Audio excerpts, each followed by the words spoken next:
Atomic Habits is one of the most recommended productivity books of the last decade. And for a lot of people, it genuinely works. But there's a specific group of people it keeps failing, and they almost always blame themselves when it does. In this video, I'm going to show you the hidden prerequisite that habit stacking requires, why it's missing from most people's lives, and what behavioral science actually recommends instead. I'm a board certified behavior analyst, and understanding why behavior does and doesn't happen is what I do all day long. This video is not a takedown of atomic habits.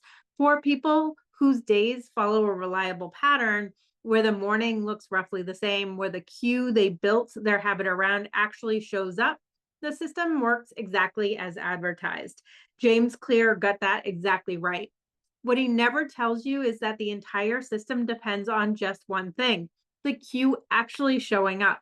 Habit stacking works by linking a new behavior to an existing one. For example, after your morning coffee, you will review the day's priorities, or after lunch, you will take a walk. The existing behavior triggers the new one. When that existing behavior happens consistently, the chain forms and eventually the habit becomes automatic. The problem is that for a lot of people, the existing behavior doesn't happen consistently. Kids can derail the morning, or your workday ends hours later than planned. The moment you planned your habit around simply doesn't happen.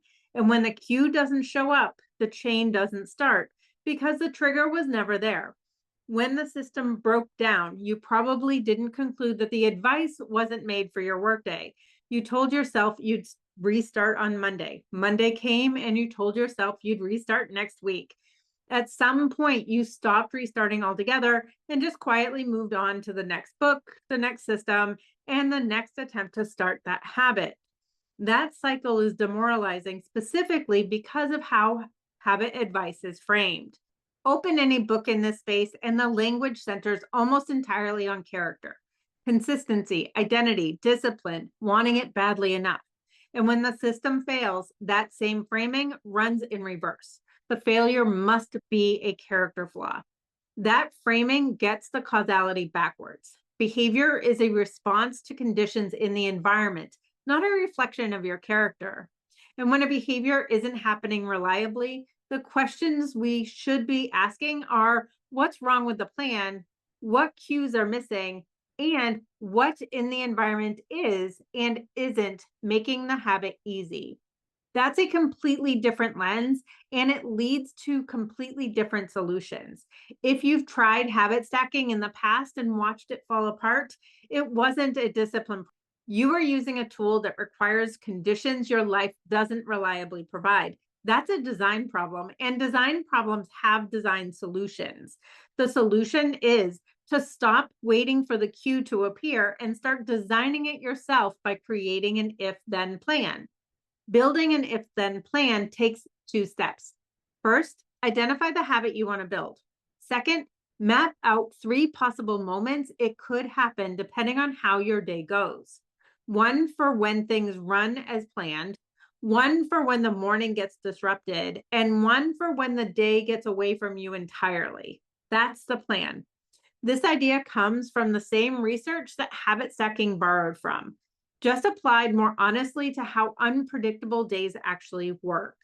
With habit stacking, you pick one moment: after morning coffee, after a meeting, or after lunch, and you build the habit around that moment showing up.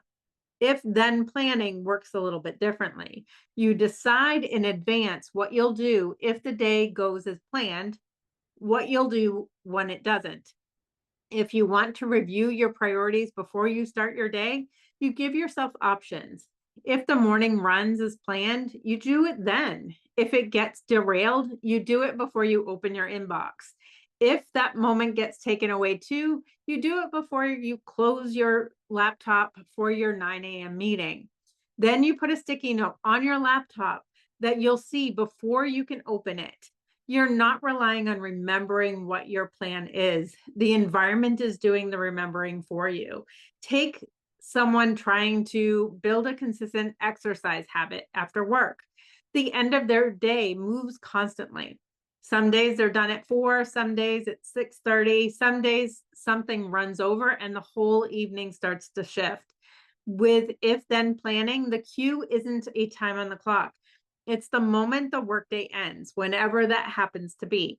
If it ends early, they go then. If it runs late, they go, but just a little bit later. If something comes up that genuinely makes it so that they can't make it to the gym, they do a shorter workout at home before they wind down for the evening. The environmental cue is simple.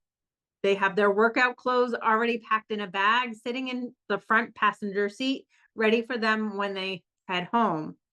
When the workday ends, the bag is already there. The decision is already made. The specific mechanism matters less than the principle. You are engineering your environment to deliver the cue your schedule was never going to deliver reliably on its own.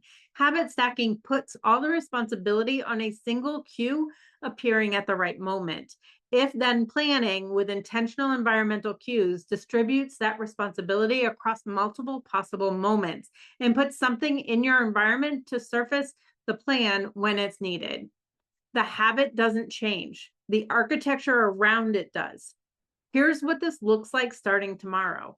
Pick one habit you've been trying to build. Map 3 possible moments it could happen depending on how your day goes. Then put one thing in your environment that will remind you of the plan at the right moment. It could be a note, a reminder, an object in the right place. That's the complete system. 2 decisions made in advance and 1 environmental cue to deliver them. That's what building a habit looks like when your life is unpredictable. A flexible plan that survives the week you actually have. If you want a planning system that helps you build your if then options before the week starts, and that puts the environmental structure in place so you're not relying on memory or willpower to follow through, that's what Master Your Week is built around. The link is in the description. And if your day regularly doesn't go as planned, this video shows you one specific thing to do at the end of that day that makes tomorrow easier to start.